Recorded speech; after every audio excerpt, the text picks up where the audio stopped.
Hey, it's Giuseppe with My Denver Home Loan Team. Today I wanted to do a short video on CHFA and the current down payment assistance options that are available here in Colorado. So recently CHFA changed their income limits. They do tend to change it once a year.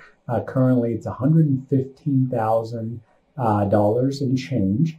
And that can be either for a borrower or a household, depending on how many people from the household are on the mortgage. So a lot more people qualify. Give you an idea, just a few years ago, that income limit was closer to $60,000, and they always looked at household income, meaning they, even if a spouse was not going to be on the loan, they would look at and include that income within that limit. So it really kept a lot of people out of CHFA financing.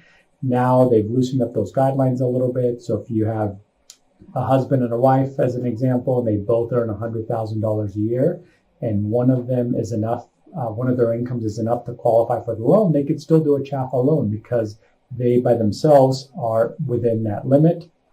And it doesn't matter if the spouse earns their income puts them over the limit. So that's kind of how the income limits work on CHFA currently. CHFA allows two different down payment assistance strategies. One is a second mortgage called a silent second, and one is a grant. So what they do is, whether you're applying for a conventional loan or an FHA loan, which may need 3 to 3.5% down payment, CHFA comes in with the grant or the silent second mortgage, and then uses between 4 and 5% of the loan amount, again via the grant or second mortgage, to help cover the down payment and some of the closing costs. So you could realistically go out and buy a home for maybe $3,000-$4,000, and if you could get a seller credit to pay for some of the closing costs, you can actually qualify with as little as $1,000 investment.